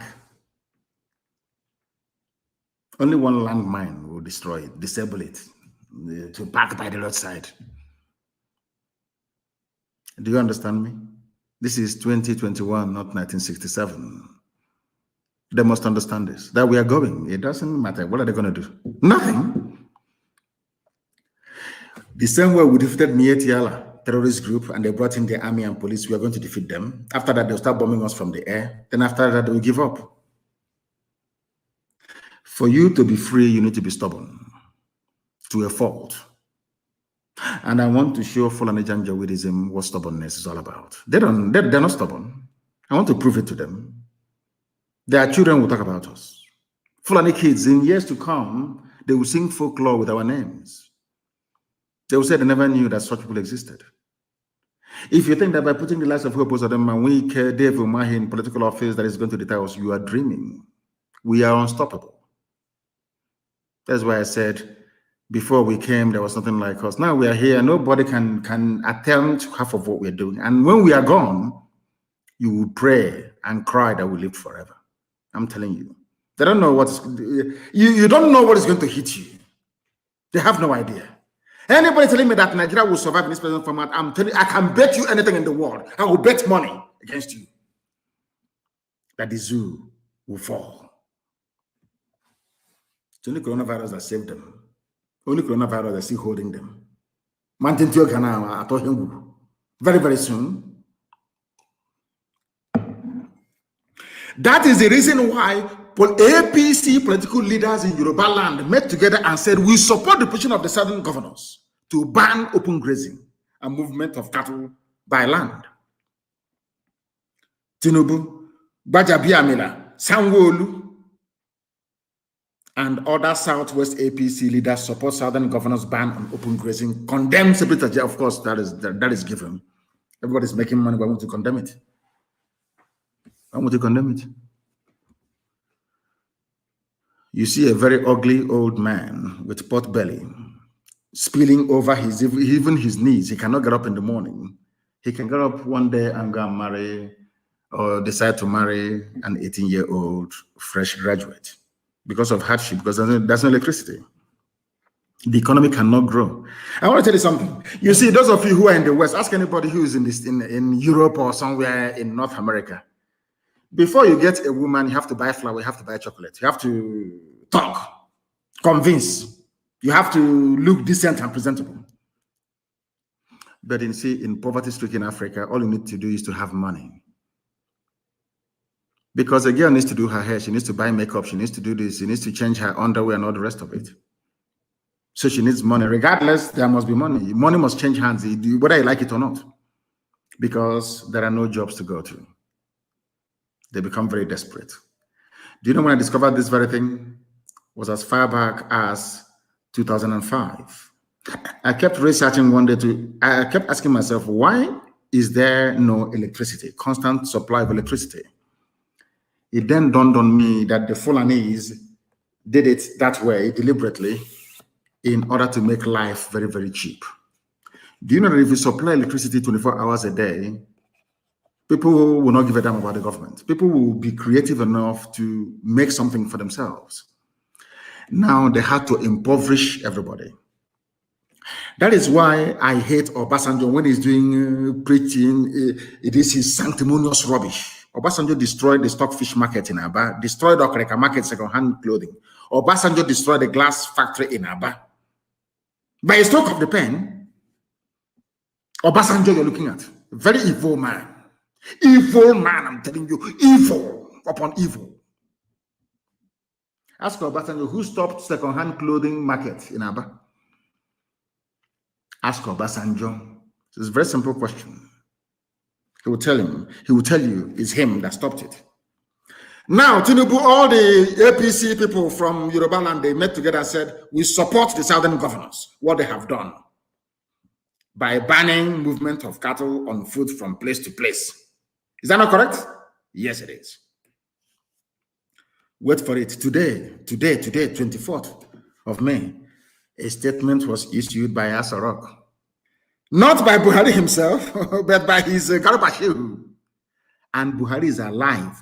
Inside Asarok, 17 governors met from the south, something of national importance. He could not address any of you. Once again, Garba. And they're telling me that Buhari is alive.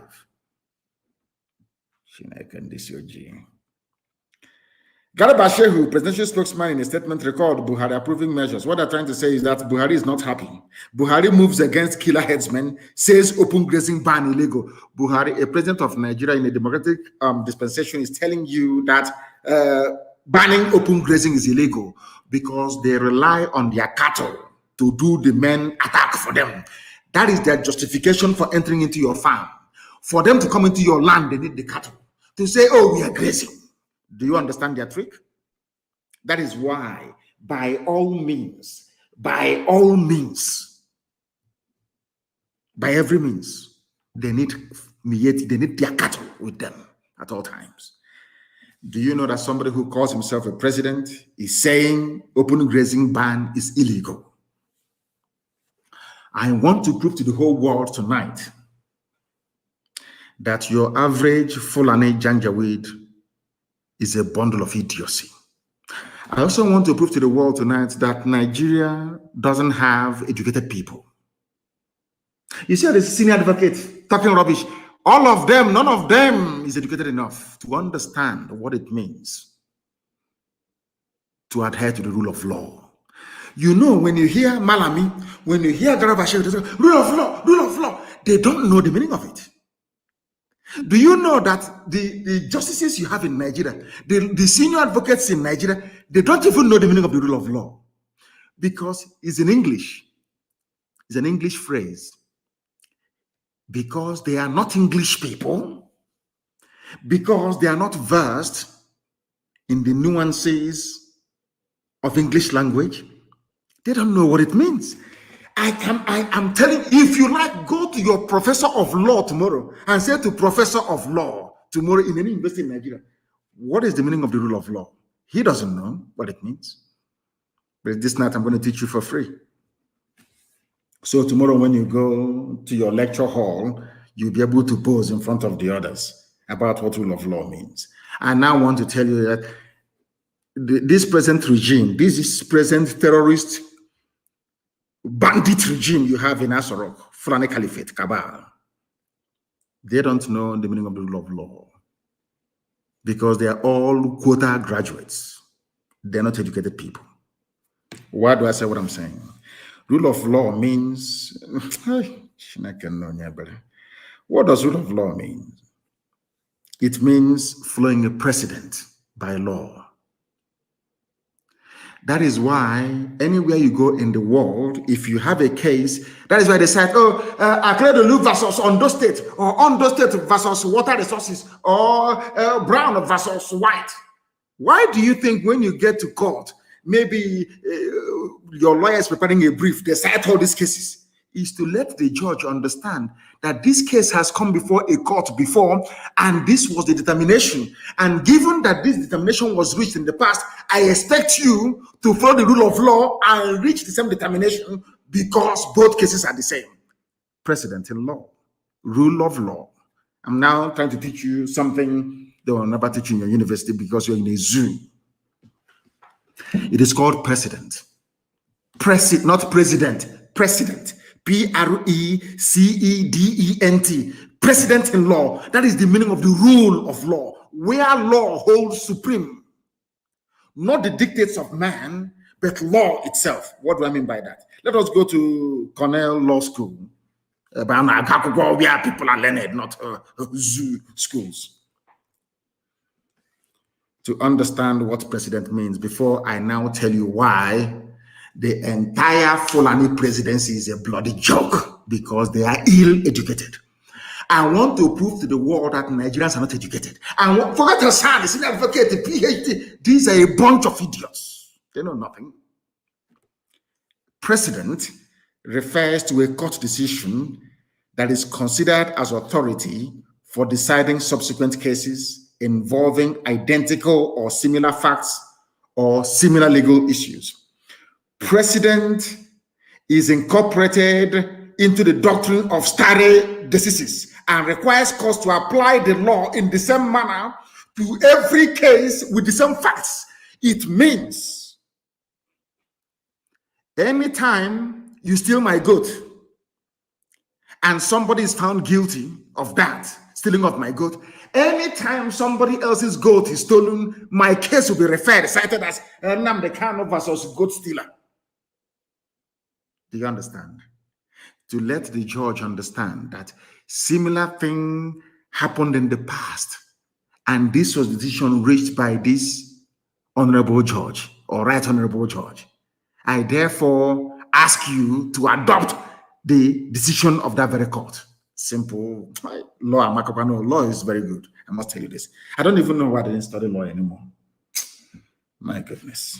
Do you know that this very precedent is elementary law in every school all over the world? Even the lawyers in Nigeria, they practice it, but they don't know the meaning of it. Why am I saying what I'm saying? You have somebody called the Attorney General of the Federation who should have guided whoever they are calling Buhari not to make such a stupid utterance that open grazing is ban on open grazing is illegal, because it is not. It is a law. It is a precedent law. Precedent, not president. Precedent law, Precedent. Because a man called Justice Adewale Thompson banned open grazing on the 17th of April 1969 and warned of unprovoked killings by Fulani headsmen in 1969 at the height of the war of Biafra, or war against Biafra. A precedent law was made by Honorable Justice Adewale Thompson. He banned open grazing in Nigeria. According to the doctrine of stare decisis, it means that anytime you have a case involving Fulani headsmen and anybody, the pronouncement of Honorable Justice Adewale Thompson must hold sway. That is the meaning of the rule of law. People need to pay me. People are going to pay. Because what I'm teaching you, you can never learn in any zoo school, forever and ever. It is called stare decisis. It means, I will spell it for you. S-T-A-R-E is Latin. S-T-A-R-E-D-E-C-I-S-I-S. Stare decisis. My goodness. It is called, it promotes the even-handed, predictable, and consistent development of legal principles. It fosters reliance on judicial decisions and contributes to the actual and perceived integrity of the judicial process. Therefore, if Thompson in 1969 can ban open grazing, any other judge overturning it goes contrary to this very rule. You are not maintaining judicial consistency. Can make a problem. Are you going to pay me enough for this? I'm preaching the gospel of heaven. Now you understand, from your AGF, AGM, TTM, all of them are useless. They don't even understand law. Their own laws, they don't know. Their own laws. Because if you are a student of law, there is something called precedent. Every court decision is considered as authority for deciding every similar case. Since Adewale Thompson has said it in 1969, it must, as long as Nigeria remains one, practices the same legal system, What Adewale Thompson said in 1969 is the law of the land. There is no open grazing in Nigeria. Fulani people have been disobeying the law since 1969. And these are the people you want to be in the same country with? These are the same people you want to be in the same country with. Is that what you're telling me? Of course not. Absolutely not. And we're not going to have it. They don't even know the law that they when you go to school, go to ABU, about the university, you come out with the lowest score and you become the Attorney General of the Federation. I mean, no one can blame you. No one can blame you. And why are they doing this to us? You may ask yourselves, why are they doing this to us? Because they hate us. But that is a program for another day. I am going to preach it. Maybe in the next 2 days, I'll preach it. But this evening, I don't want to overburden you with too many facts and figures. I don't want to overburden you with too many, should I say, theories and as to how things are supposed to work. Let me tell you how Biafra will be different. You see, in Biafra, oh dear me, everybody from nursery school will